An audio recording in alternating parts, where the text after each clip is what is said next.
Welcome into Off the Hook Sports. I am your host, Caleb Calhoun. Sorry, we had some technical difficulties, a little bit late getting started today, but we are off and rolling and ready to have some fun. We got a good bit to get to today. I'm going to ask the question about whether or not Tennessee should spend less money, NIL money on quarterbacks going forward, given Josh Heupel's system. Rumors are floating that Tennessee might switch back to Adidas from Nike. What does that mean for the Vols? And is it a good idea? We're going to play hot or cold with that. 4 downs coming up also about Tennessee's home schedule designations, including when they're going to Checker Neyland. We're going to break those down. Nick Saban seems to have rejected Donald Trump's offer on presidential commissions. Didn't come out outright and say that, but basically what he said hints at it. And college football playoff talks are back on board to change the seating structure this year. We know they're going to change next year after 2025, but it looks like they're working on changing them specifically this year. We're going to talk about what's in play for that. So a lot to get to, a lot of fun to have here with you guys, and a lot to debate. Thank you guys for tuning in. Please hit that like and subscribe button, ring the bell, turn your notifications on, tell a friend. We are building something great here at Off the Hook Sports, and we want you to be a part of it. Again, this show is represented by Banks & Jones, Tennessee's trial attorney. Play to win. Why settle? Banks & Jones, led by T. Scott Jones, banksandjones.com. And we are live from the Ted Russell Ford Lincoln studio. Ted Russell Ford Lincoln is your home for the finest vehicles in Knoxville. New and used. East Tennessee's Target. Largest Ford and Lincoln volume dealer. We will also have this day in Tennessee sports history and stat of the day coming up later in the show. So we got a lot of fun here today and a lot to talk about. Let's go and have some fun, and let's go ahead and dive in right now with today's tough question. And it involves Tennessee spending money and how they divvy up their NIL funds. Tennessee football, with the transfer of Nico Iamaleava and the addition of Joey Aguilar, saved about $1.2 million in NIL funds. Iamaleava was making about $2.4 million a year. Aguilar's making about $1.2 million a year. They saved about 2.8 from what they could have ended up, 2.8 million from what they could have ended up paying if they had acquiesced to Iamaleava's demands. However, some people believe Joey Aguilar is a better fit for this system and are more excited about it. We know back in 2021, Josh Heupel was all in on Joe Milton with his arm strength, and it turned out Hendon Hooker was a significantly better fit for Heupel's system. Taking those two things into account, and taking into account the fact that with saving that NIL money, Tennessee was able to lure a couple of key transfers from the spring portal, most notably Colorado transfer cornerback Colton Hood, which should really help them offset the injury to Jamal McCoy that I just don't believe will have him fully healthy at the beginning of this year. Should Tennessee spend even less money than they're spending on Joey Aguilar? Should the Vols spend hardly any money on luring a good quarterback and just beef up their talent elsewhere because Josh Heupel's system can make any quarterback look good? That is today's tough question, and it's brought to you by Banks & Jones, Tennessee's trial attorney. Play to win. Why settle? Banks & Jones, led by T. Scott Jones, banksandjones.com. And that's the poll question, guys. The poll question is up. We're going to dive into it later. But should the Vols spend less money on quarterbacks and more on talent elsewhere? And the options are yes, Heupel makes any quarterback look good. No, Heupel's offense depends on quarterbacks. I'm going to give you the poll results later, but I'm going to go ahead and give you my answer right now. Yeah, they should spend less on quarterbacks. They should spend less on quarterbacks. They should focus less on quarterbacks and make sure that they have talent elsewhere. For a couple of reasons. One, Josh Heupel misevaluates talent at quarterback. He falls in love with the big arm. The big arm is the most overrated part of the quarterback in Heupel's system. They have to be able to throw the deep ball. They have to have an accurate deep ball. But it's just got to be able to be within the vicinity. It's more about they got to be quick decision makers, and they got to be able to get rid of the ball and willing to throw it up for receivers to make plays. This offense is very easy to read and gives quarterbacks very easy chances to find open men and throw to a spot. Brian Callahan actually talked about this a couple of days ago with the Titans, funny enough, and said that the difference between college and the NFL is you have to throw to a spot before you see the receiver break to get there. That's not necessarily that's in the NFL. That's not necessarily the case in college. And he specifically talked about Tennessee, where you already kind of know where you're going before you snap the ball when you're at Tennessee, because of the fact that the offense and the spreading the field with the white hash marks allows you to read the defense so easily. It's more important to have the receivers that can actually beat the guys off the break than it is to have the quarterback. We saw this last year. I think Nico Iamaleava's biggest problem for not putting up a ton of stats was, yes, there was the shell 4-2-5 defense that teams were running. And that was certainly a factor, and I'm not here to dismiss that. But there was also the fact, and yes, there were also injuries at tackle. I'll add that too. But there was also the fact that Nico Iamaleava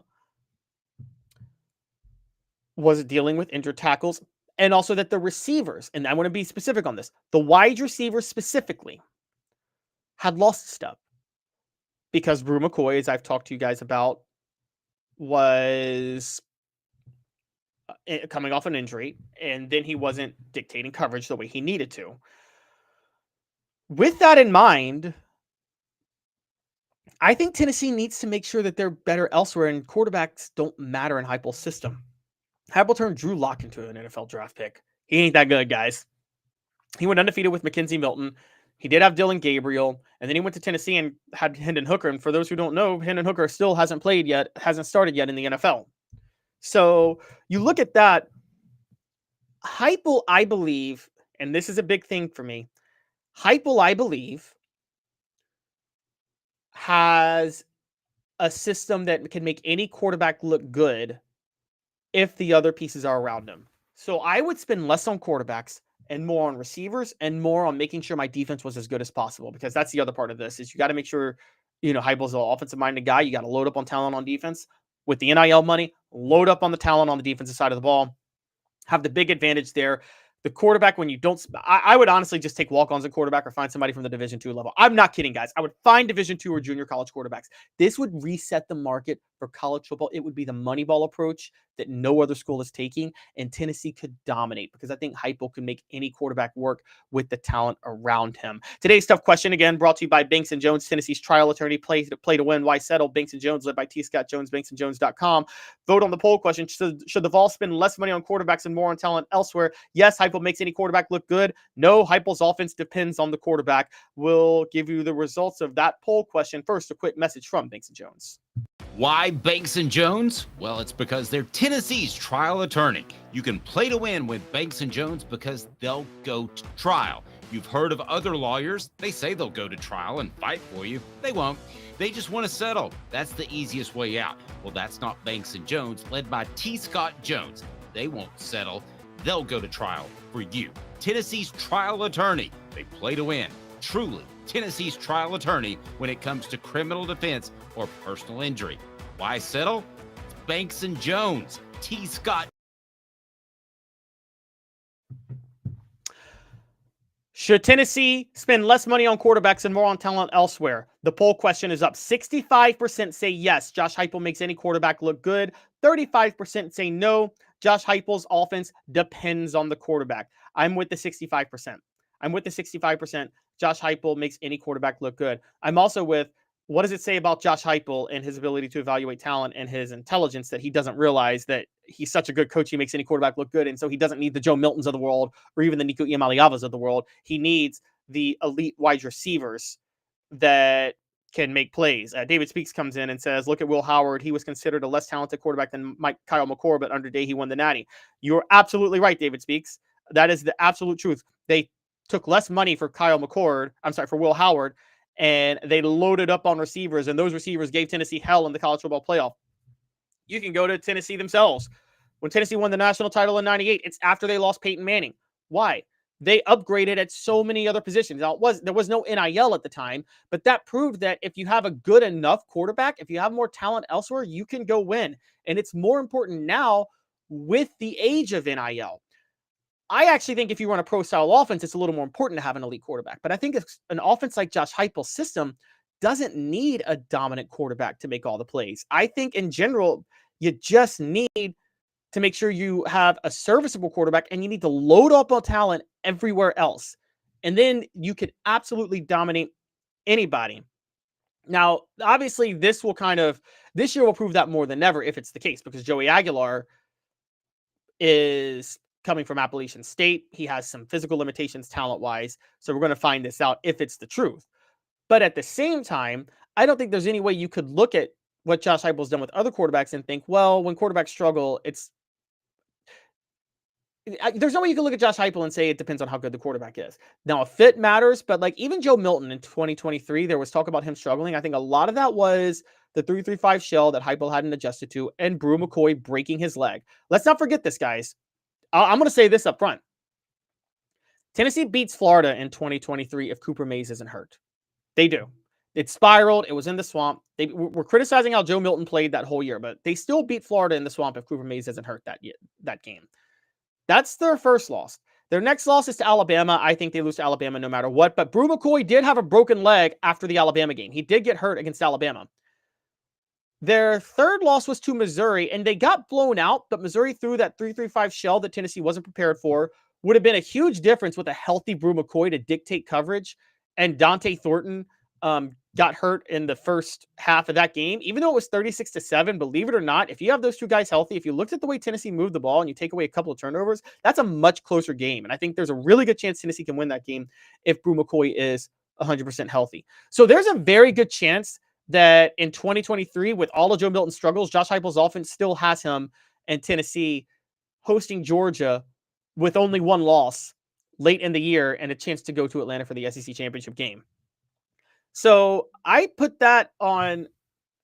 Yeah, I think Josh Heupel's system is it's more important to have the talent elsewhere than it is to have the perfect quarterback with the big arm. I just think the quarterback with the big arm is really, really, really unimportant.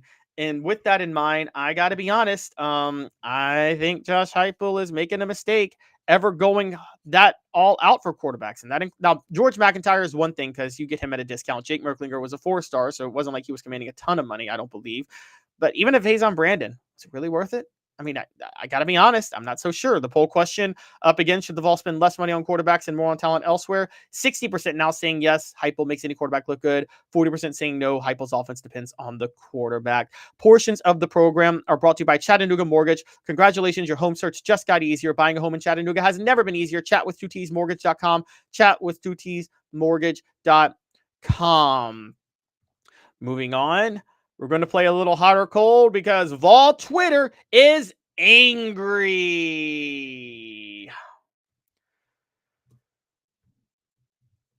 A report surfaced Wednesday night on Fan Run Radio of Fox Sports Knoxville that the University of Tennessee is mulling an apparel deal with Adidas. Cody McClure of Fox Sports Radio, Fan Run Radio for Tennessee Athletics, said sources have indicated to them that the likelihood of Tennessee moving from Nike to Adidas is high. Now, for those who don't remember, Tennessee was with Adidas through 2014. From 1997 to 2014, Tennessee was with Adidas. They switched to Nike starting in 2015. Nike still has a first right of refusal in this negotiation. Tennessee is required by contract to present any offer to Nike in which Nike will have 15 business days to decide whether or not it wants to match. Sounds like Adidas has offered them a sweet, sweet gig. Now, this deal with Nike, it runs through June 30th, 2026. Reportedly, Adidas is in the range of offering the Vols a $5 to $5.5 million per year deal of endorsements. Now, a few deals that have recently been inked with Adidas are much bigger than that. Texas A&M has a 5-year, $47 million deal. That's over $9 million a year. Louisville, 10-year, $160 million deal, $16 million. Nebraska, 11 years, $128 million. 11 to 12 million per year. Washington, 10 years, 119 million. Miami, 12 years, 93.6 million. Nike paying Ohio State 16.8 million per year. Tennessee, the deal with right now with Nike and Tennessee is reportedly 5 to 5.5. That's not the offer Adidas made, but it sounds like Adidas is coming in with a giant offer that will outweigh what Nike is paying Tennessee. Many people are upset about this. A lot of people didn't like a lot of the Nike jerseys or the Adidas jerseys back in the day. It was particularly bad for the baseball jerseys. However, I'm going to be the one to push back. Because one, I don't really care about these apparel deals. I don't believe in loyalty to businesses like this. I believe in loyalty to who pays you the most money. And if Adidas is about to offer Tennessee a much better deal, take the deal. You need the money. And I kind of break with people who criticize the Adidas looks. I think the Tennessee Stormtrooper white jerseys during the Adidas era in football were some of the best jerseys. They were so simple, but so good at the same time. I loved them. I never had a problem with them.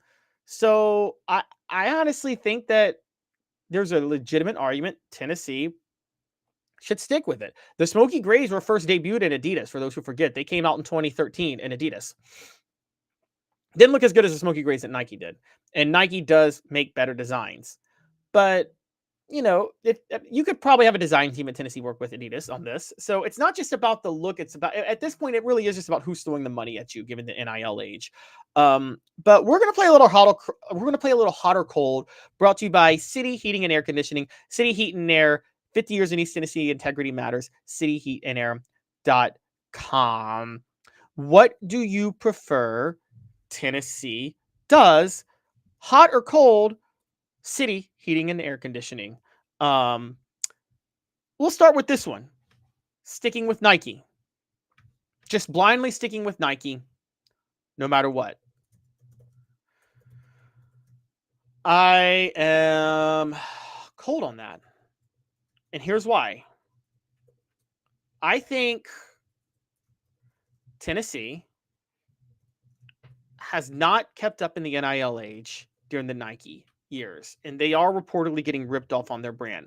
It was a good deal in 2015 when Dave Hart launched it. Tennessee had to rush it. For those who don't know, one of the reasons Dave Hart launched that brand, and Tennessee did rush into the Nike negotiations, and I want to tell you why.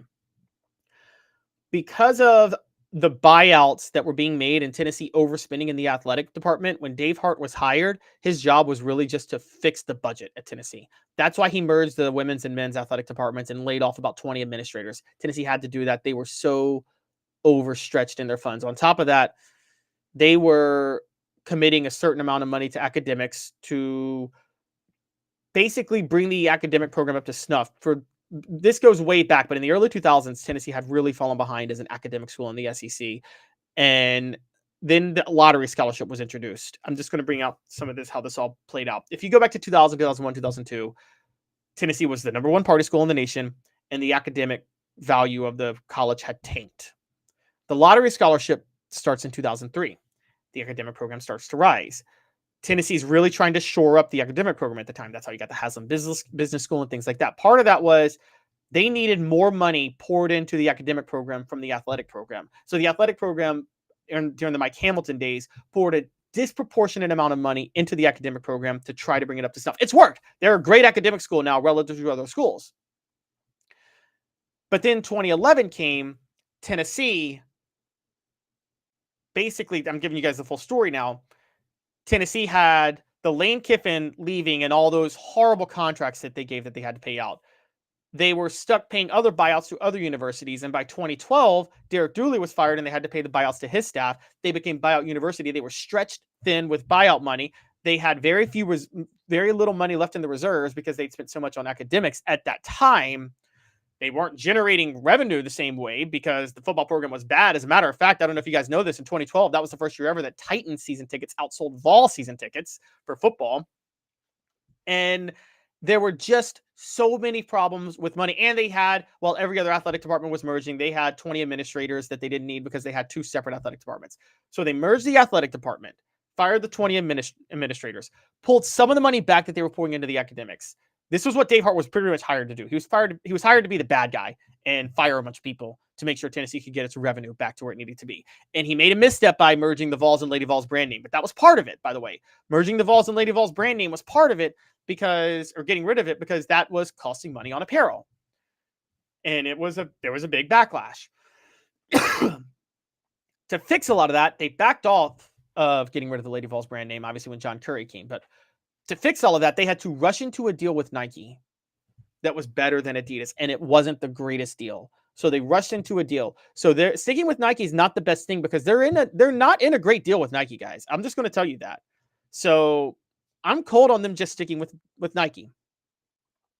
Now, next option, hot or cold, moving over to Adidas. I'm cold on that as well.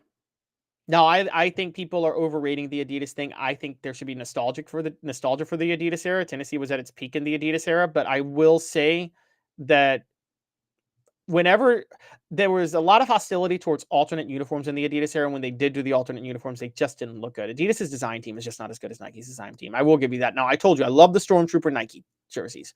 I love the Stormtrooper Nike jerseys, or the Stormtrooper Adidas jerseys, excuse me. The all white with the orange numbers. And I mean, they accidentally made an awesome jersey. And the reason I say accidentally is because the design was so simple. There was no thought put into it, but somehow it just worked with the orange popping on the all white.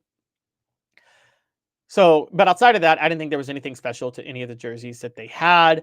And the smoky grays that they debuted in 2014 didn't look good the first few years that Adidas did them. They looked awful. We're talking about the black uniforms. Yeah, those were thrown out just immediately, trying to shock everybody on Halloween in 2009 against South Carolina. And then don't forget, here was the worst part. When the Adidas uniforms, when Tennessee wore all orange in the Adidas age, it looked awful. Who remembers the all orange that they wore? I guess it was like 99 when they played Memphis and 2007 when they played LSU were the two times they wore it. And the all orange Adidas just looked, I mean, it did almost look like vomit at times. It looked bad. But there's another option. Go with a different brand. I mean, there's other brands. What about now? People are bringing up Under Armour. Here's the problem with Under Armour. I'm just going to tell you guys, Under Armour has a horrible design team too. I'm a Maryland grad. You guys know about the recent issues with Maryland firing Kevin Willard, the basketball coach, and how all that happened. What's really happening there is Maryland is not getting the revenue they thought they would have to be able to prop up the basketball program because they're trying to bring up the football program. Why? They went all in on Under Armour designs with Under Armour uniforms in 2011, and they thought the ugly uniforms would generate buzz. It didn't generate buzz. The uniforms were hideous. Under Armour, while it was a growing brand, went all in on endorsements trying to be Nike and make Maryland the Oregon of the East, but they spent no money on a solid design team, and the designs for Under Armour are awful, and it just wasn't something that was trendy for the kids. Who remembers the Curry 2s? Who remembers the Curry 2s? Okay, they were Steph Curry shoes. It was the height of Steph Curry's popularity. He was about to win his second straight MVP while Golden State was the defending NBA champions and was on pace for 73 wins. He was having what might have been the greatest season in NBA history. Unveils the Curry 2s, and they look like something you put on your grandma in a nursing home. They looked horrible, okay? It was so basic. So that's still, Under Armour still has issues with that. And their design is awful. And so Under Armour is not really a good one either. So, but I am hot on the idea of going with a different brand. I'm actually hot on that. There are other brands out there you can find others. Hey, find Puma. Do something. Hey, strike a deal with Puma. Get them into the college football market. Why not? I mean, it'd be pretty epic if you did that. So yeah, I'm fine with that. How about this? Here's another one, hot or cold. Start their own brand. What if Tennessee started its own brand and hired a design team and they competed and then they sponsored other schools and pro teams? Wouldn't that be epic? Could they do it? I don't know, but I'll tell you the best thing they should do. First, hot or cold, brought to you by City Heating and Air, 50 years in East Tennessee. Integrity matters. cityheatandair.com. Hi, Mike Davis here with City Heating and Air, reminding you to always dare to compare. Our team provides quality local heating and air service, installation, and maintenance across East Tennessee. We use only the best equipment like American Standard heating and air conditioning for your residential, new construction, or commercial needs. Honesty, dependability, and customer satisfaction have been the cornerstones of our business since 1961. City Heat and Air. There's your man. The poll question up now. Tennessee should stick with Nike, move back to Adidas, pick another brand, or, and the final one, just go for whoever offers the most money. And that's really what they should do. And that's what I'm hot on. Tennessee should go with whoever offers the most money. That's the most important thing here. Tennessee needs the money. The NIL era is why Tennessee needs the money. So just go with whoever offers the most money, guys. I don't think it's that hard to do. Dylan goes, screw it, Crocs. Oh my gosh, if Tennessee got an endorsement from Crocs, that would be hilarious. Adam says, how about we go with an American-made brand? What better fit for the Volunteers than to fight for Made in the USA? Adam, I like your spirit on that. I do. Most of these are American companies. Well, Adidas isn't, but Nike and Under Armour are. The problem is, like, I don't know any company that, even if it's an American company, if everything in it is American made, that's kind of one of the issues. There's always such a difference. I mean, you know, say Nike's an American company and Adidas is a foreign company, but does Adidas make more products in America than Nike? Because even foreign companies invest products and start plants here in America. So I don't know if I don't know if you'd be able to avoid that, but starting Crocs would be going in with Crocs would be, Dylan, you went for the funniest chat of the day. Screw it, Crocs. Oh my gosh, if Tennessee had this Crocs brand. But the truth be told, they need to just go with who offers them the most money. That's the most important thing, is the money is what matters in this, guys. I'm sorry it does. That's just how things are in today's world. Portions of the program are brought to you by Hemp House, the premier hemp dispensary online with a wide variety, great selection, and strict standards. Hemp House Chat with 2Ts.com, Hemp House Chat with 2Ts.com. Use the promo code HOOKED for 10% off. When we come back, we're going to talk about Tennessee's home game designations. Stick with us. 2 minutes off the hook sports. Brought to you by Banks & Jones, live from the Ted Russell Ford Lincoln Studio.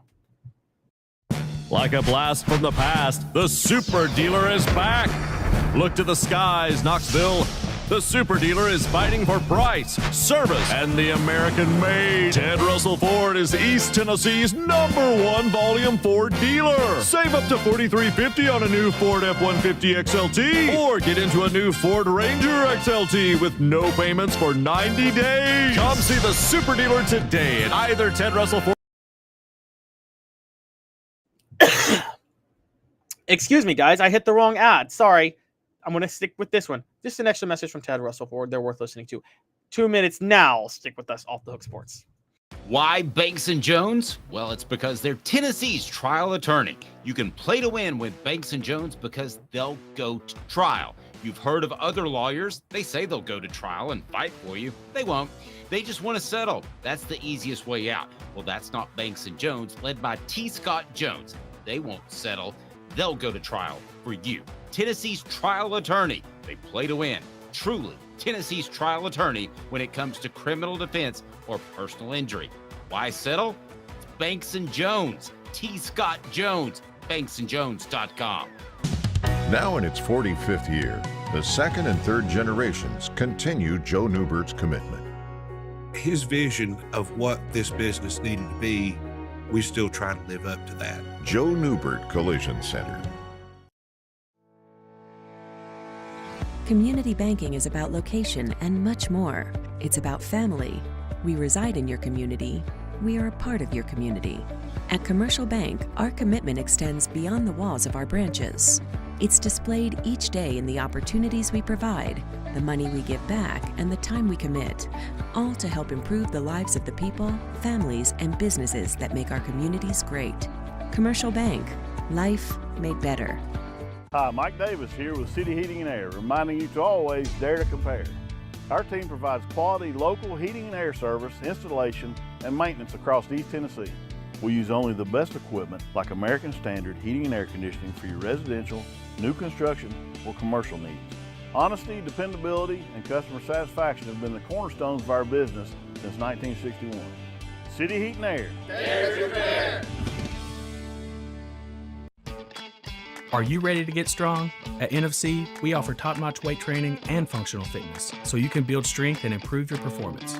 Join today at NFC1.com or stop by any one of our 7.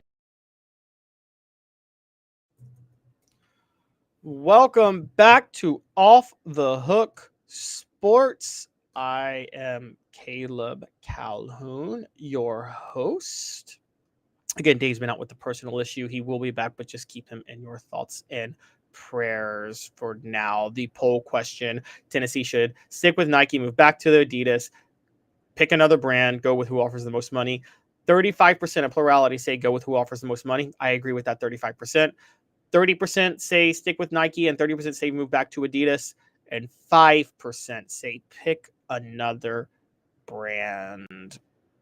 Portions of the program brought to you by HoundDogs of Knoxville. Champions look good in orange.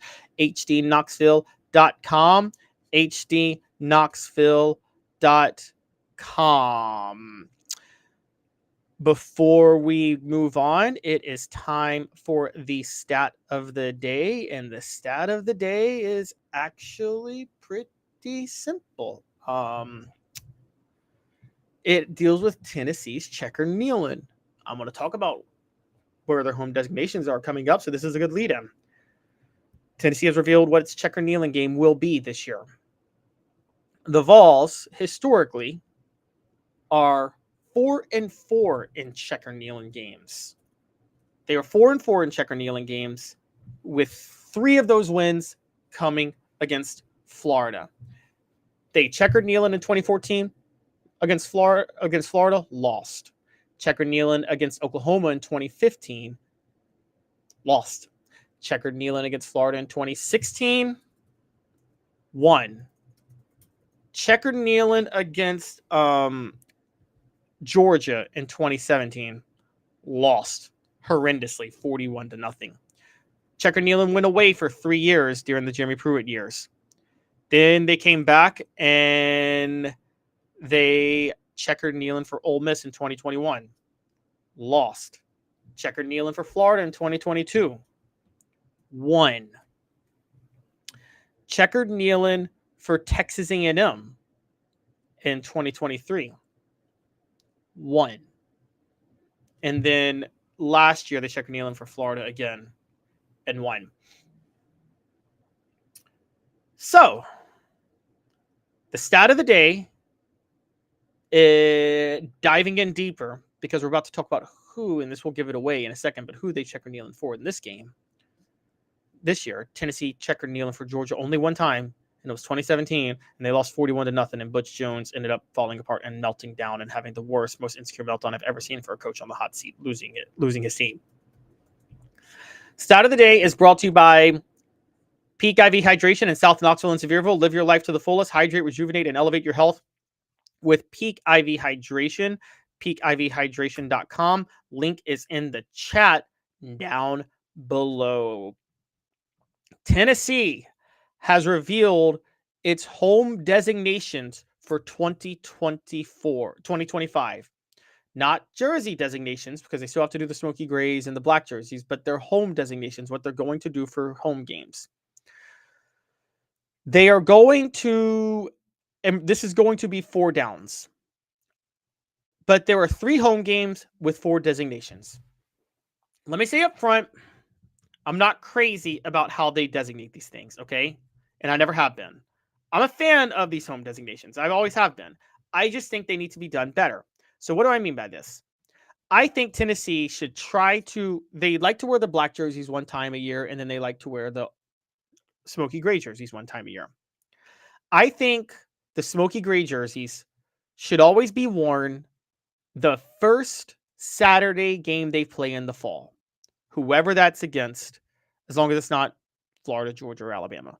I want to try to get their schedule again to be against teams that they play in the fall, to not be one of the primary teams, like the first Saturday in the fall. So let me just give it to you this year. Like their first Saturday in the fall would technically be UAB. The first Saturday, either the first Saturday of the fall or the last Saturday of technical summer. Okay, when it's basically fall. The closest to the first day of fall. That would be UAB. Where the smoky gray jerseys against UAB. I would love that idea. That's who they would play this year. I think the black jerseys should be worn on the Saturday closest to Halloween, hopefully before Halloween, but this year that would be November the 1st, which is the day after Halloween. And since I would do it on November the 1st, which would be Oklahoma. So you wear your black jerseys the Saturday closest to Halloween, because it's like Halloween, black and orange, and you wear your smoky grays the Saturday closest to the first day of fall. Then you checker Neyland I will agree, for your biggest home game that year, whoever that's against. Checker Neyland for your biggest home game. Those are the three ways to do it. And then you do your honoring people at different games that you know you're going to win. You have a homecoming game, you have a Legends game, things like that. So we're going to play 4 downs. And we're going to talk about what Tennessee's doing for each of not the jersey designations, for the home designations this year. And then I'm going to say how I would have divvied up everything given the schedule. So 4 downs now, brought to you by Ted Russell Ford Lincoln, your home for the finest vehicles in Knoxville, new and used, Tennessee's largest Ford and Lincoln volume dealer. 4 downs. Let's dive in. First down, Tennessee is going to Checker Neyland for Georgia. I think that's fine. I just think it's a bad omen. They're 4-4 in Checker Neyland all time. And again, 3 of those wins are against Florida, and 2 of those wins are against Florida when Florida was unranked and either had a losing record or finished the season with a losing record at the time. So it's not like they've had a lot of great success with Checker Neyland. The most legendary Checker Neyland game was obviously the same time they wore the Smoky Grays, which was 2016, when they did both at the same time against Florida. Fell behind 21-0, went into halftime down 21-3, and then went on a tear and scored 35 unanswered in the second half to win 38-21. Absolutely dominated Florida to win 38-28. That ended in an 11-game losing streak to Florida in the series. So Checker Neyland is coming for Georgia. Next, salute to Tennessee legend. This year, that will be College Football Hall of Famer John Henderson, who is getting inducted into the College Football Hall of Fame. We all remember John Henderson won the Outland Trophy for Tennessee in 2000 and was a 2-time All-American in 2000 and 2001. John Henderson was a legend for Tennessee, and then became an NFL Pro Bowler. He was just an absolute stud in every way possible. He did so many great things for Tennessee during his time. His most impressive game actually kind of came in a loss, which was 2000 against LSU, when he had 6 tackles and recovered a fumble. But then he also was a huge part of Tennessee's legendary win over Florida in the Swamp in 2001, when he only had half a sack, but he pressured Grossman all night, had a deflection that resulted in an interception, and just absolutely gave Rex Grossman hell throughout the game. So John Henderson was a legend in Tennessee football history and is one of the greatest of all time in Tennessee. I think is in a very, very rare pantheon of elite players. John Henderson will be honored for the Georgia game.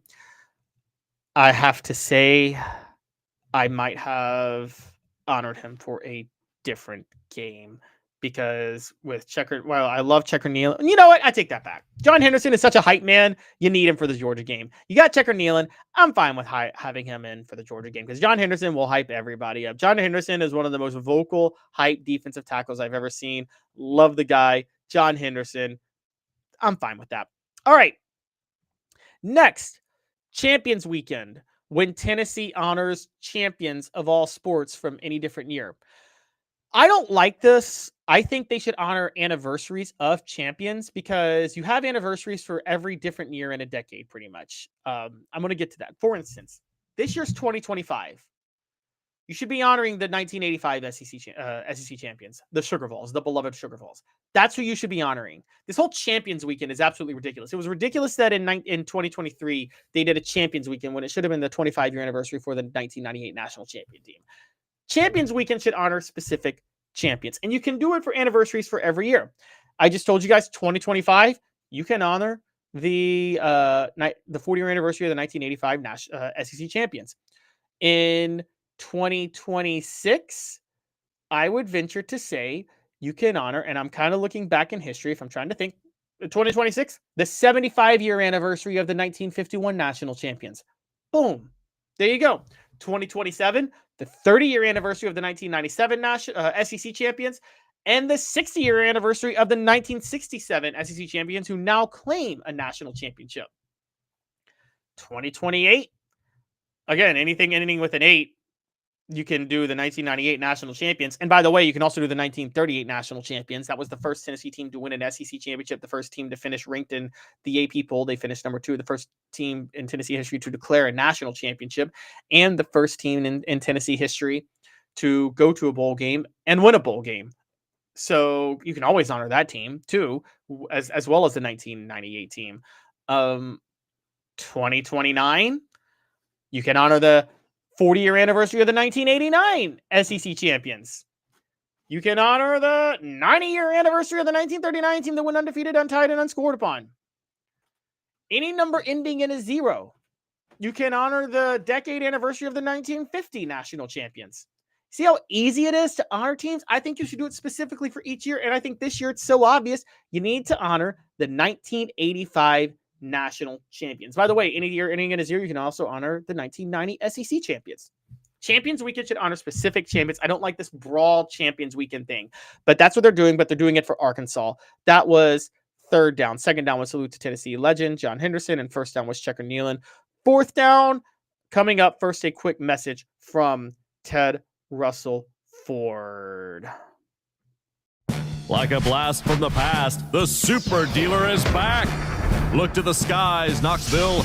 The Super Dealer is fighting for price, service, and the American-made. Ted Russell Ford is East Tennessee's #1 Volume 4 dealer. Save up to $4,350 on a new Ford F-150 XLT, or get into a new Ford Ranger XLT with no payments for 90 days. Come see the Super Dealer today at either Ted Russell Ford. Fourth down brought to you by Ted Russell Ford Lincoln Studio and Tennessee's home schedule designations for 2025. New Mexico State is homecoming and salute to service. Totally fine with that. I have no issues. That's how it should be. Obviously, Vanderbilt's going to be senior day. Now, here's what I would do if I were Tennessee with this schedule that they have this year. Here's how I would designate every single game. You ready? I would designate ETSU as Champions Weekend. ETSU is Champions Weekend. That's the first home game of the year. I would honor Champions Weekend. I would go and I would honor the 1985 SEC champions. Bring them back. That's how I would do that. Okay. Georgia, I would Checker Neyland and bring John Henderson in to hype everybody up. UAB, I'm going to make UAB homecoming. I know New Mexico State is homecoming, but I'm going to make UAB homecoming. And the reason I want to make UAB homecoming is for a specific reason. I would want New Mexico State to not be homecoming because I would like to spread things out. So UAB would be my homecoming game. Arkansas would be the Smoky Grays. I know I said UAB is the closest to the fall, but I just want it really in the fall, but not Halloween. Arkansas would be my Smoky Grays. I'm wearing the Smoky Grays for Arkansas. October 11th, Neyland Stadium in early October. Guys, I always tell you this. It is beautiful at Neyland Stadium in early October. And also, you probably want to not as highly touted of a game with the hope that it'll be in the afternoon, because one of the things I don't like about the new SEC schedule is I actually like the 3:30 kickoff better for Tennessee home games. The backdrop of Neyland Stadium at 3:30, nothing accentuates college football better than that. And I would hope Arkansas does that. Oklahoma would be my black jerseys, and I'd hope to wear those at night. New Mexico State would be my salute to service game. It's right around Veterans Day during that time. It's perfect to have that salute to service. And then Vanderbilt would be obviously senior day. That's the way I would play this. I know not everybody's going to play it that way, but that's just the way I would play it. I feel like there's just I feel like there's not enough of thinking this through all the way. You have something for every single game. You can honor your legends. You can honor your champions. There's literally not a game. If you do it this way, there's not a game that doesn't have an impact of some sort. I think that's the best way to do it. You spread it out and you do what you need to do to have all the hype you needed. Portions of the program are brought to you by Quality Tire Pros, serving Chattanooga community since 1957. All major brands of tires, full service automotive, brake alignments, oil changes, and more. QualityTirePros.com. Walk in and say, "Hey, Bo, Off the Hook sent you." QualityTirePros.com. When we come back, Nick Saban may have hit Donald Trump with the flex. What the H? We're going to talk about that a little bit. And it adds to the saga we've been talking about with the College Football Commission, and also changes to the college football buy structure with the college football playoff. That'll be bank on it, because we're going to talk about why I'm not as much of a fan as everybody else is. Stick with us. 2 minutes off the hook sports. It's a new year, a new day, and Ted Russell Lincoln has an exciting new offer to share. Right now, get a 2024 Lincoln Navigator with 0% APR for 72 months and up to $4,000 in bonus cash. Or drive away in a new 2024 Lincoln Corsair Grand Touring with 0% APR for 60 months and up to $4,500 in bonus cash. It's time to get excited about the ride. Come and see what a luxury car experience truly is at Ted Russell Lincoln Knoxville. Now in its 45th year, the second and third generations continue Joe Newbert's commitment. His vision of what this business needed to be, we still try to live up to that. Joe Newbert Collision Center. Having been in the jewelry industry for a long time in the Knoxville community, I saw a need for a jeweler, a real jeweler. Our ability to do these designs has really been based on the customers bringing new things in and challenging us as a store. Our goal is not to tell anybody what they want. Our goal is to listen to what they want and then help them get there. Schedule your consultation today to get your special someone the perfect custom gift just in time for the holidays. Hi, Mike Davis here with City Heating and Air, reminding you to always dare to compare. Our team provides quality local heating and air service, installation, and maintenance across East Tennessee. We use only the best equipment like American Standard heating and air conditioning for your residential, new construction, or commercial needs. Honesty, dependability, and customer satisfaction have been the cornerstones of our business since 1961. City Heat and Air. Dare to compare. Double D Piping provides full-service fire protection on any scale. From residential homes to government facilities, we can assist any customer through design, fabrication, installation, inspection, and demonstration of fire suppression systems. With 30 years of service across 5 states and a full staff with over 40 years experience, our quality can't be beaten. Don't get caught watching what you could have prevented. Call Double D Piping. Welcome back to Off the Hook Sports. Portions of the program are brought to you by Rick Terry Jewelry Designs. They want to be your jeweler looking for affordable game day jewelry, a Tennessee tradition. RickTerryJewelry.com. Nick Saban may have rejected Donald Trump's offer. What the H? What the H brought to you by Double D Piping. Fire protection contractors providing around-the-clock service, protecting our customers' lives and properties at all times. DoubleDPiping.com. On Wednesday on the Paul Feinbaum Show on SEC Network, Nick Saban addressed the presidential commission on college sports that Donald Trump talked about. For those who don't know, about 2 Saturdays ago, Donald Trump spoke at Alabama's commencement, met with Nick Saban, who also spoke at Alabama's commencement. They then had a conversation about trying to address and fix college sports using the power of Congress and the federal government. And Donald Trump said he would look into it. And then Donald Trump later revealed that he was creating a commission on college sports to address the biggest issues. The 2 biggest ones were NIL and the transfer portal. And The Athletic then reported, along with Pete Nakos, who confirmed it, that Nick Saban was expected to co-chair that commission. Well, Nick Saban appears to be having second thoughts. Nick Saban on Wednesday on the Paul Feinbaum Show said this, quote, "First of all, I don't know a lot about the commission. Secondly, I'm not sure we really need a commission. I think that a lot of people know exactly what the issues are in college football and exactly what we need to do to fix them. The key to the drill is getting people together so we can move it forward." And then he adds, "I'm not opposed to players making money. I don't want anybody to think that. I just think that the system we are using, the way it's going right now, is not sustainable and probably not in the best interest of the student athletes across the board or the game itself. I think we need to protect the brand and the competitive advantages and disadvantages that are being created right now. And I think we can fix all that. But I think we know how to do it. And not just me, but a lot of people. And we just have to get everybody together to do it." He then revealed how the idea for the commission came about. He said, I think, first of all, the way this all started, when President Trump spoke at the commencement at Alabama, he said, "All my friends are saying college football is really messed up. Let's get together so we can figure out how to fix it." So that's how all this got started. But I really don't want to get into the implementation of what I would do. I think the first thing is everybody's got a different state law, which creates advantages and disadvantages. And everybody is trying to create advantages. So we probably need an interstate commerce type something that gets it all there. I don't think it's in the best interest of the players to necessarily be employees. And I think authentic name, image, and likeness is good for players, but I don't think pay for play is necessarily what we want. This adds more to what I talked about last week with this concept. Nick Saban is absolutely right. A presidential commission, he is not going to fix the issue, because here's the problem.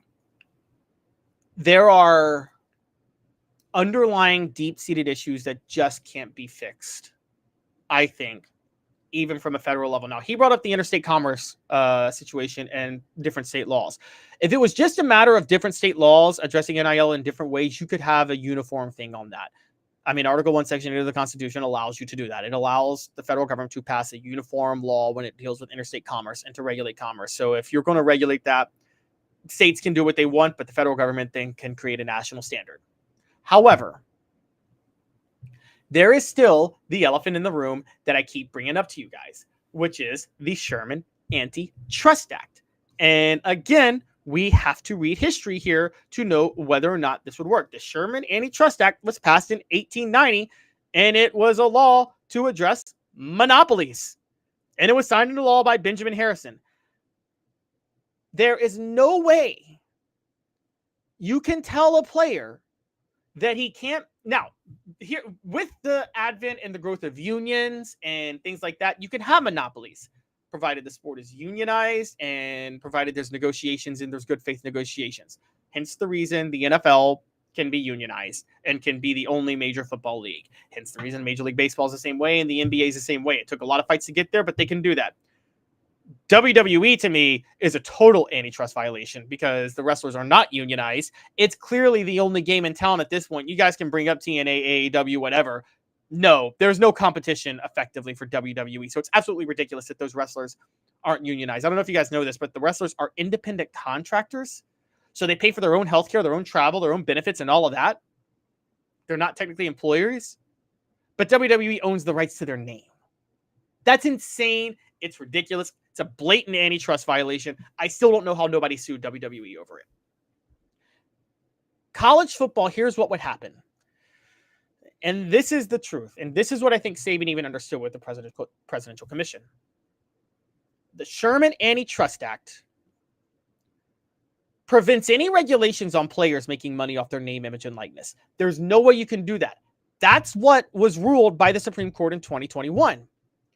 Any guardrails you put on player payments, you can put on direct payments to players. And you can do that if you have player unions, if you have guaranteed payments based on the amount of money that comes into college football per year and spread the wealth and things like that. You can do all that. You're allowed to do all that.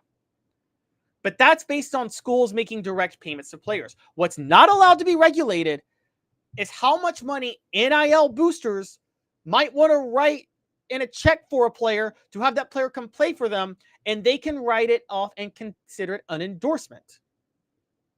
Now, if they try to write it off on their taxes as a donation to the university, then you got some other legal issues. Because what you could say is you can't write this off on your taxes. It's not a donation to the university. It's an endorsement.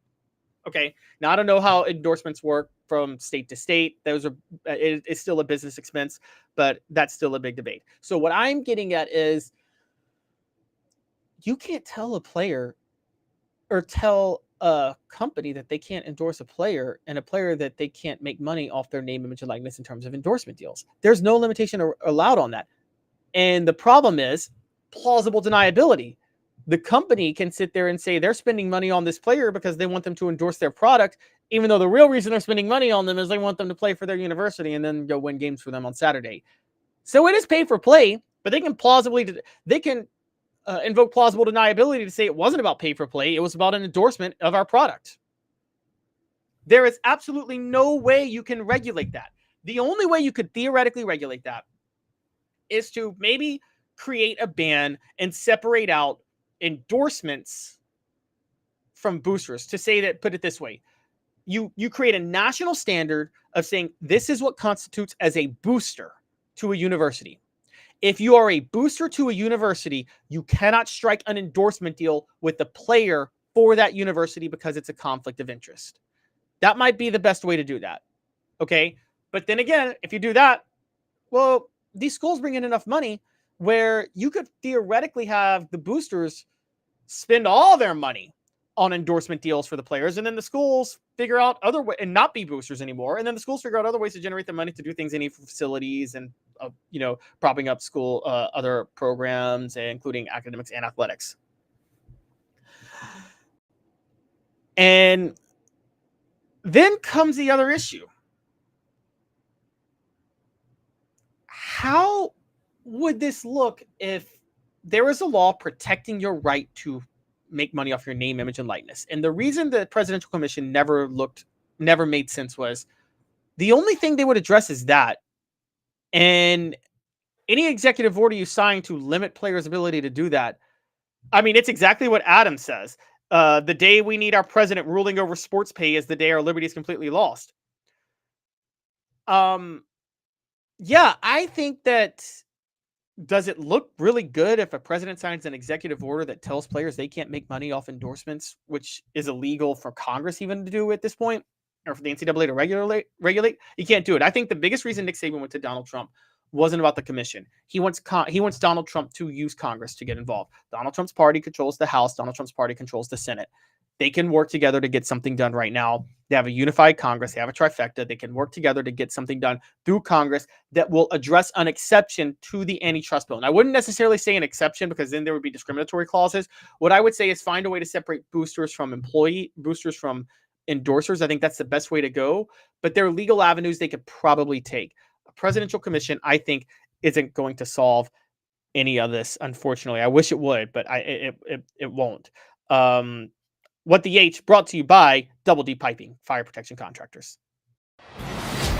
Double D Piping provides full-service fire protection on any scale. From residential homes to government facilities, we can assist any customer through design, fabrication, installation, inspection, and demonstration of fire suppression systems. With 30 years of service across 5 states and a full staff with over 40 years experience, our quality can't be beaten. Don't get caught watching what you could have prevented. Call Double D Piping. So I'm going to put up the poll question. Why do you think Nick Saban threw cold water on Donald Trump's proposed CFP presidential commission?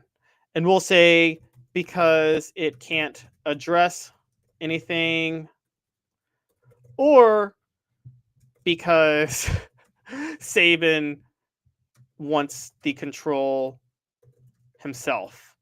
All right, I'm going to have a little fun.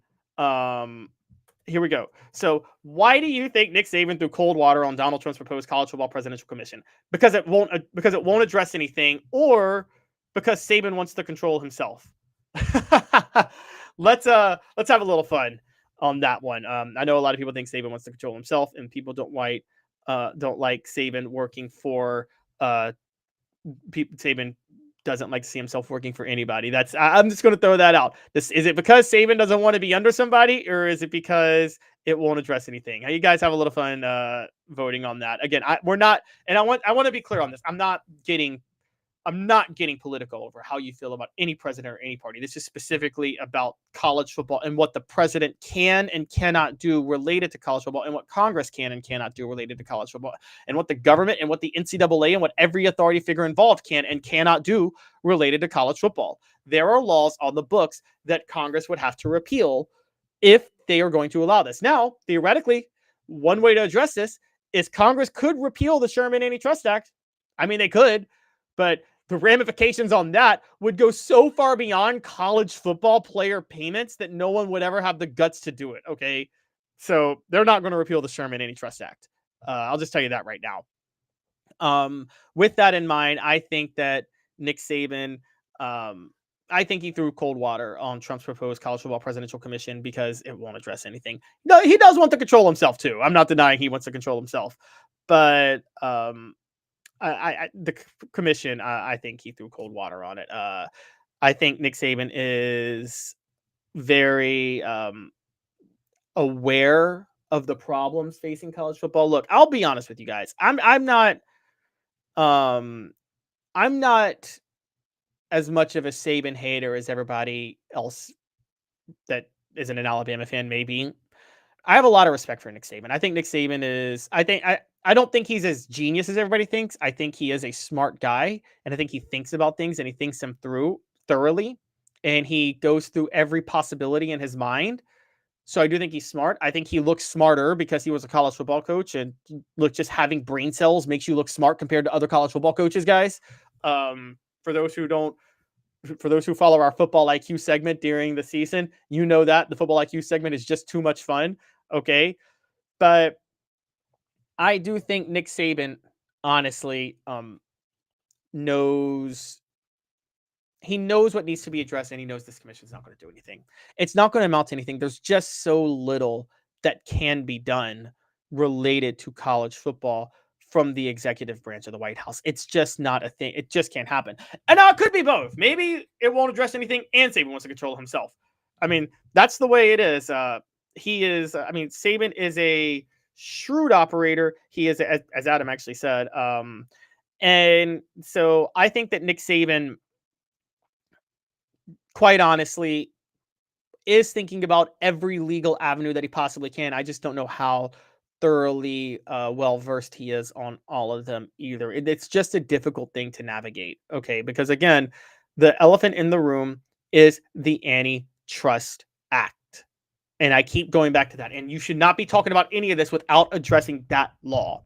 That law is what was used to strike down the ban on NIL to begin with, and what legalized it, and what came after that in every single way, shape, and form.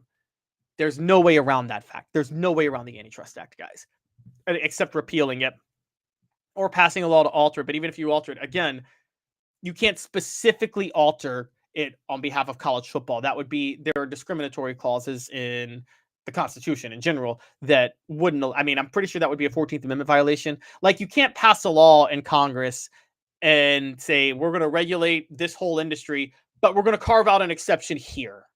You can't do that. Okay, so with that in mind, I have to say that I just don't see a way out of this as of right now, unless you separate boosters from people who can give endorsements in college football. Portions of the program are brought to you by Rick Terry Jewelry Designs. They want to be your jeweler looking for affordable game day jewelry, a Tennessee tradition. RickTerryJewelry.com. It is time for This Day in Tennessee Sports History. On this day in 2006, it was announced that legendary Tennessee football offensive lineman Chip Kell would go to the College Football Hall of Fame. Kell was a two-time All-American in 1969 and 1970, a consensus All-American in 69, and a unanimous All-American in 1970. And won the Jacobs Blocking Trophy Award both years in the SEC, 69 and 70, as the best blocker in the conference. Was three-time first-team All-SEC in 68, 69, and 70. Was blocking for Tennessee when Bobby Scott was the quarterback. Also played on the line with fellow offensive lineman Philip Fulmer, who played with Tennessee from 1969 to 1971. And was part of a program that won the SEC championship in 69 and then went to the Sugar Bowl with an 11-1 finish, winning the Sugar Bowl in 1970 and finishing ranked number 4 in the nation. Chip Kell was made the College Football Hall of Fame on this day 19 years ago. Was drafted by the San Diego Chargers, ended up not playing for them, played for the Edmonton Eskimos for 2 years. Matter of fact, Chip Kell's birthday is Chip Kell passed away this month, just last year. Chip Kell passed away on May 25th, 2024. He would have turned 70. He would have been 76 years old today. So we remember Chip Kell, who entered the College Football Hall of Fame in 2006. When we come back, college football playoff talk is continuing, and changes to the college football playoff seeding format for this year are up and could happen very quickly. Stick with us. We're going to talk about that 2 minutes off the Hook Sports. Like a blast from the past, the Super Dealer is back. Look to the skies, Knoxville. The Super Dealer is fighting for price, service, and the American-made. Ted Russell Ford is East Tennessee's #1 Volume Ford dealer. Save up to $4,350 on a new Ford F-150 XLT, or get into a new Ford Ranger XLT with no payments for 90 days. Come see the Super Dealer today at either Ted Russell Ford location, Parkside Drive, or Kingston Pike. Sports Treasures in North Knoxville is one of the South's largest sports cards and memorabilia dealers, featuring over 10 million sports cards from vintage to modern. Sports Treasures carries a full line of hobby boxes, singles, autographed memorabilia, Tennessee Vol collectibles, fan cave decorations, and so much more. See a museum full of collectibles at Sports Treasures, 4819 North Broadway in Fountain City, and Sports Treasures on Facebook. Sports Treasures, where the real sports fan goes to shop. Community banking is about location and much more. It's about family.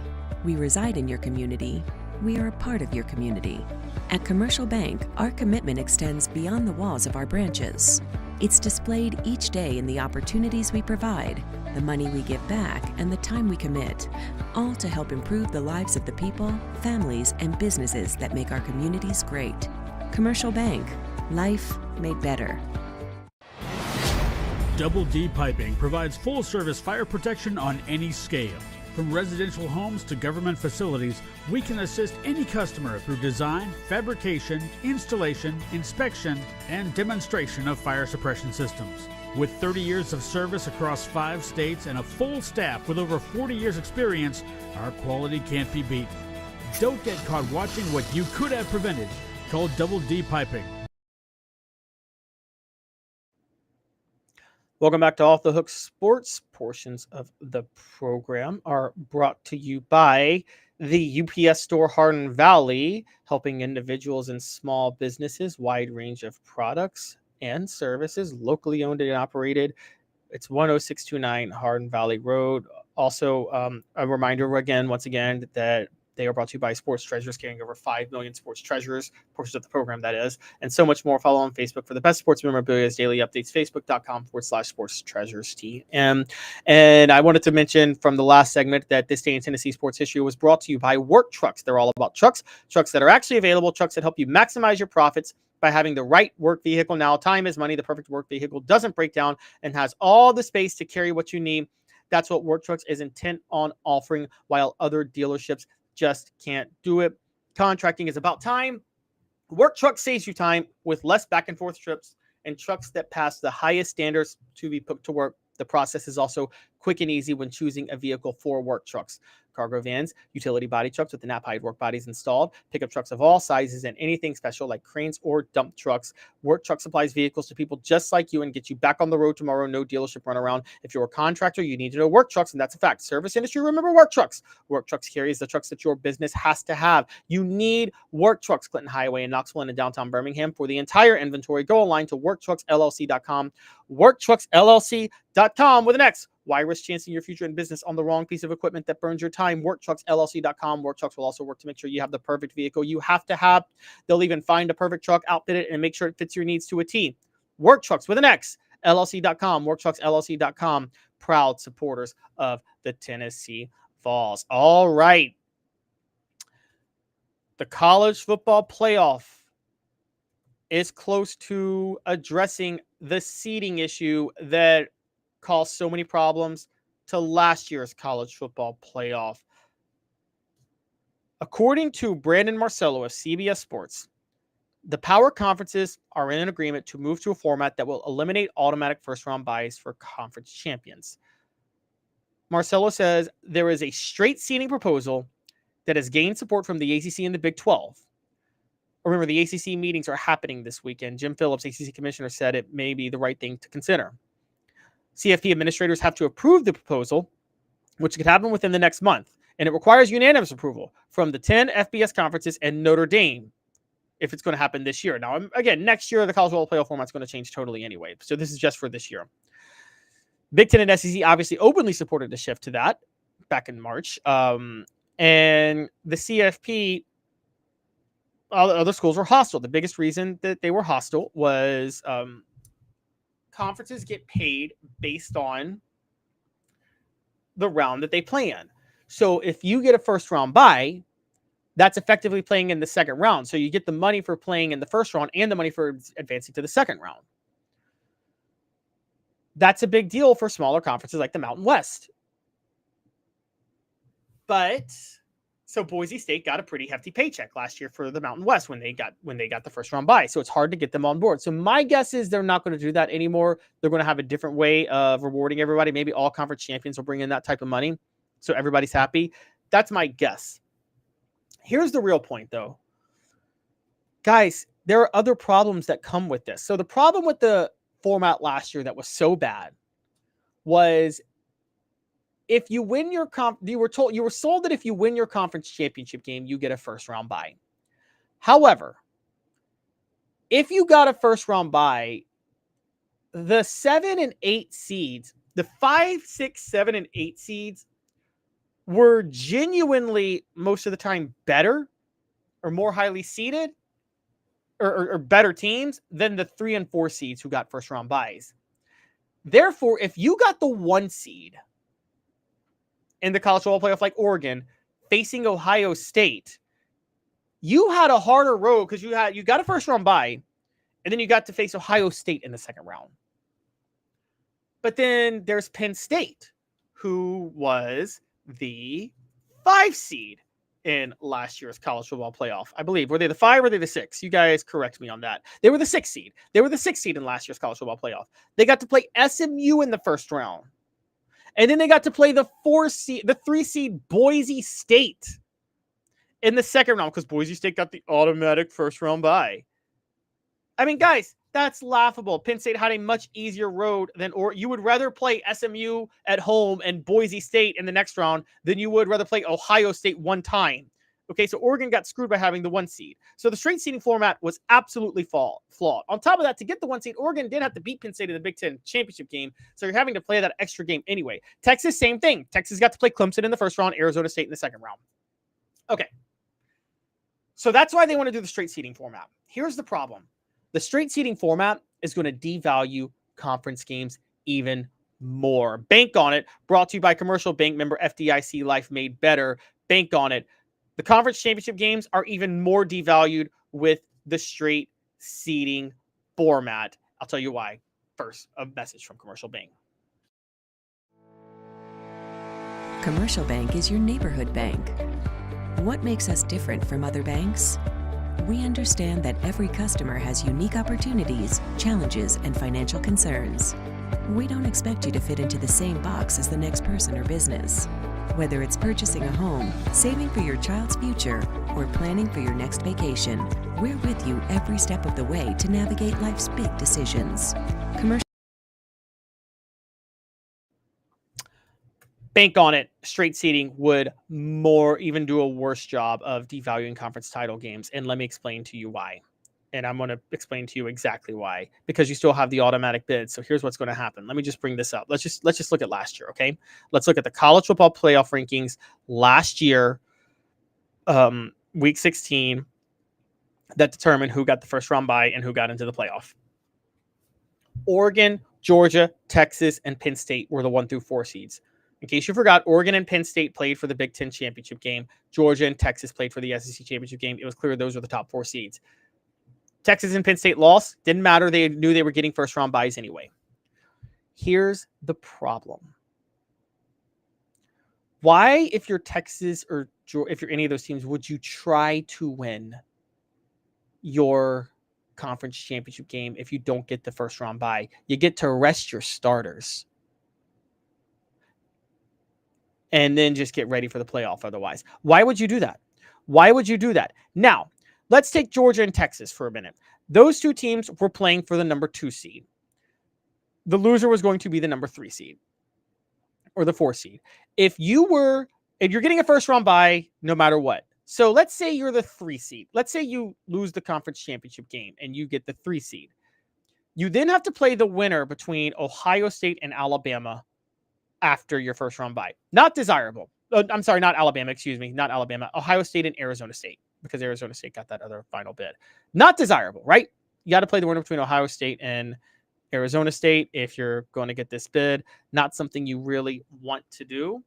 And so with that in mind, you're probably not the happiest camper. Versus being the number 2 seed, you have to play the winner between Tennessee and SMU. Now, look, you find out later that Ohio State was the best team. They blew out Tennessee in the first round of the CFP. But Ohio State and Tennessee were 1 ranking apart at this point. You don't see much of a difference between those two.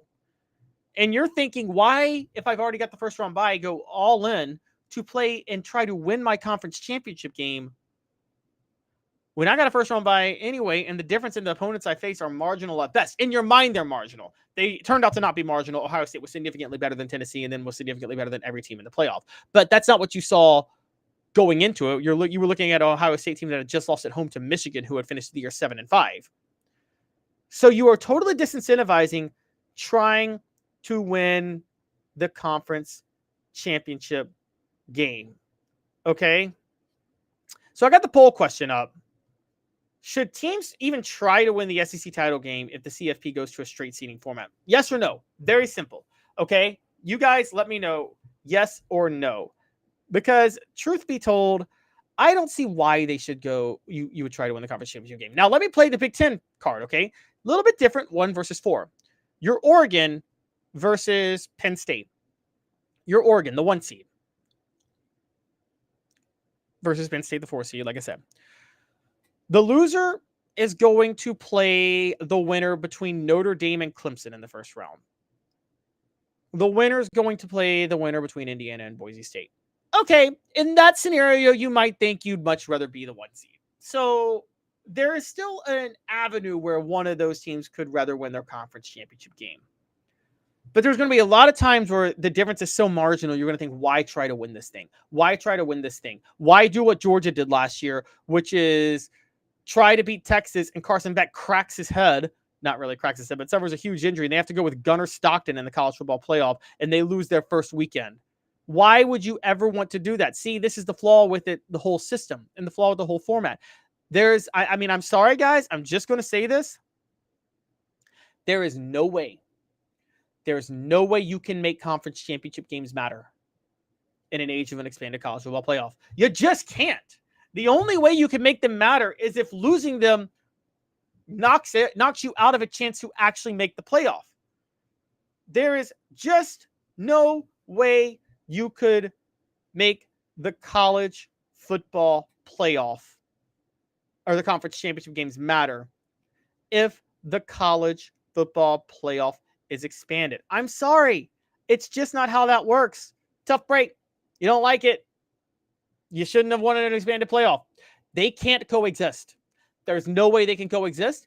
The only way they can coexist is if you not only do a first round bye, you either do a double bye, so you get 2 games off if you win your conference.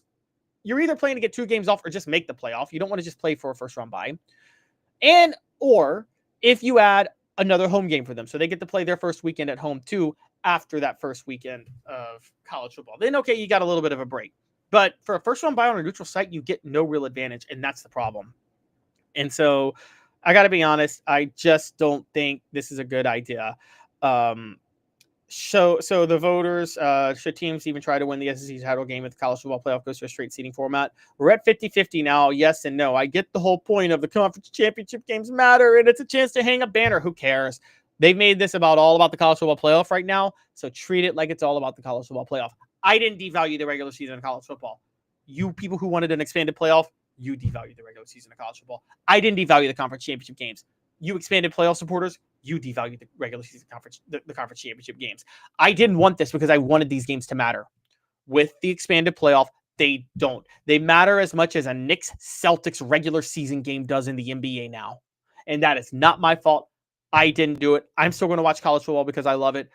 But everybody who wanted the expanded playoff, you have turned college football into the NBA regular season. Congratulations, because that's what's about to happen. I didn't do it. I take no responsibility. The show represented by Banks & Jones, Tennessee's trial attorney, play to win. Why settle? Banks & Jones, led by T. Scott Jones, banksandjones.com. We are live from the Ted Russell Ford Lincoln studio. Ted Russell Ford Lincoln is your home for the finest vehicles in Knoxville, new and used, East Tennessee's largest Ford and Lincoln volume dealer. Timothy McGee, super chat before he comes out says, that's a loser mentality. You play to win the game. Duh. Timothy, I get it, but teams rest their starters all the time in college football. I mean, in the NFL, and they go and win championships. They do load management in the NBA. They go and win championships. I mean, that's just the truth. So I got to say that I understand your point of the loser mentality, but I also understand the point of rationally thinking you want to be healthy and ready to go for the playoff. I'm not the one who made it that if you lose to Michigan, you can still go win the national title when you're Ohio State. That just looks wrong. Sorry, it does. But again, the show represented by Banks & Jones, Tennessee's trial attorney. I do appreciate the super chat, Timothy. I do. The show represented by Banks & Jones, Tennessee's trial attorney. Play to win. Why settle? Banks & Jones, led by T. Scott Jones, banksandjones.com. Again, we are live from the Ted Russell Ford Lincoln studio. Ted Russell Ford Lincoln is your home for the finest vehicles in Knoxville, new and used, East Tennessee's largest Ford and Lincoln volume dealer. I want to give you guys a quick message. Again, Dave was off this week. He's dealing with a personal matter. I'm not going to get into it, but just keep him in your thoughts and prayers. I'm not doing the show tomorrow. I'm taking off tomorrow, and I'm going to take off next week. Okay? So I'm not doing the show tomorrow. I'm not doing the show next week. This is just it was a scheduled standard break for me. Okay? I am taking my I'm traveling to Memphis, bringing my son to see family again, in some cases, and meet family for the first time otherwise. So I will be off again Friday and next week, and we'll be back the week after, live at 10 a.m. Eastern every weekday. Dave Hooker should be back next week, and Dave should be back next week, and we'll try to have guests on the show. Okay, so tune in each day to see if there's a show. I'm not exactly sure the schedule yet for next week, so you'll want to tune in on shortly before 10 a.m. Eastern each weekday to see what's happening if there's a show on YouTube. I won't be here, and I'm not doing the show tomorrow.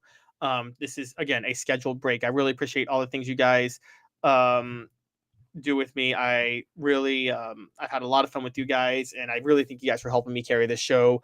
The last couple of weeks, it's tough, but you guys make it so much fun, and that's why I love it. So again, I won't be on next week. Dave is trying to be back next week, and if he is, he plans to have guests. We can't guarantee what days those will be just yet. So again, tune in, go to our YouTube channel. If you click on the live side every day shortly before 10, 9:50 to 9:55 a.m. around there, you'll see if there is a live show that day. But we can't guarantee for sure yet if there will be, but we are off. I mean, we no show tomorrow. That's a guarantee. There is no show tomorrow, and I am off next week. So again, hit that like and subscribe button. This is just a standard mid-May break. Not a lot going on right now in the college football world, so we felt this was one of the better times to do it. Ring your bell, turn your notifications on, tell a friend. We're building something great here at Off the Hook Sports. We want you to be a part of it. Love all you guys. You guys have a great rest of your day. Derek, I will be back before June. I will be back the week after. I guess that would be the week after Memorial Day. So I'll be back the day after Memorial Day. I'll be back on the show. I'll be back with you guys. So we're going to have a lot of things going. We're going to have a lot of fun. And a lot of fun times ahead for us. But yes, I will be off tomorrow and all of next week. So again, I just want to say it one more time. I will be off tomorrow and all of next week. Dave hopes to be back next week. And if he's back, he will have guests on, but we can't guarantee that yet. Just look at 10 a.m. each day, shortly before 10 a.m. on YouTube to see if we have a show. That's how that's going to play out. But we will be off and rolling after Memorial Day, and I'll be ready here in the end of May and in June and ready to have fun with you guys. And can't wait for college football for the summer and then college football to come back. Now that I'm older, I don't really care about getting excited for the summer anymore as a school kid. I just care about when the college football preseason kicks off. So you guys have a great week. Have a great week next week. Enjoy Memorial Day. Remember what it's about. Remember those who have fallen serving this country. Enjoy just the beautiful weather in May, man. I can't believe I'm going to Memphis in May. Enjoy whatever else you like. If it's NHL playoffs, NBA playoffs, enjoy everything you like to do. I've had a lot of fun with you guys. I will be back. See you guys in about 10 days. I will. Again, hit the like and subscribe button. Off the Hook Sports. Ring the bell. Turn your notifications on. Tell a friend. I will be back on Tuesday, the day after Memorial Day at 10 a.m. Eastern. Again, great seeing you guys all. Great being on the show with you guys. Thank all you guys. With Caleb Calhoun, this has been a presentation of Off the Hook Sports.